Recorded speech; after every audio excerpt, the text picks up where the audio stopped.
ఇండియాలో మన ఇండియన్ బ్రీడ్స్ని చాలా చీప్గా చూస్తారు, కానీ ఫారిన్లో మన బ్రూస్లీ గాడికి ఎన్ని కాంప్లిమెంట్స్ వచ్చాయో తెలుసా. మేము డాగ్ పార్క్ వెళ్ళిన ప్రతిసారి కనీసం ఒక్కరైనా మీ డాగ్ చాలా అందంగా ఉంది, ఏం బ్రీడ్ అని అడుగుతారు. నేను చాలా ప్రౌడ్గా ఇండియన్ బ్రీడ్ ఇండి అని చెప్తాను.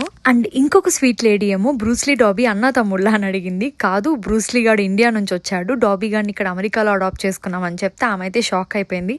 అసలు రెండు డిఫరెంట్ దేశాల నుంచి ఒకేలాగా ఉండే కుక్కల్ని ఎలా తెచ్చుకున్నారు అని అడిగింది. అనుకుంటే తెచ్చుకునేది కాదు, ఇట్స్ జస్ట్ డెస్టినీ అని చెప్పాను. అండ్ ముందు వీడియోస్లో చెప్పా కదా, బ్రూస్లీ డాబీ ఇంట్లో ఫుల్ కొట్టుకుంటున్నారు, అసలు కలిసిపోలేదు అని చెప్పేసి. ఇంకా అలానే ఉందన్నమాట. బ్రూస్లీ గాడు డాబీ గాని దగ్గరికి రానియట్లేదు, కానీ బయట వెళ్తే మాత్రం ఎంత కలిసి మెలిసి ఉన్నాయంటే అసలు చూసే వాళ్ళంతా మోసపోతున్నారు. అబ్బా ఎంత బాగున్నాయి కలిసి కుక్కలు అనుకుంటున్నారు, కానీ ఇంటికి వస్తే తెలుస్తుంది వాళ్ళకు కూడా అసలు ఎలా కొట్టుకుంటున్నాయి. ఇంట్లో బ్రూస్లీ గాడు డాబీ గాని దగ్గరికి రానివ్వకపోవడం నన్ను ఇంకా బాదర్ చేయట్లేదు, ఎందుకంటే బయట వెళ్ళినప్పుడు చాలా బాగా కలిసి ఉంటున్నాయి. నాకు అంతకు మించి హ్యాపీనెస్ లేదు.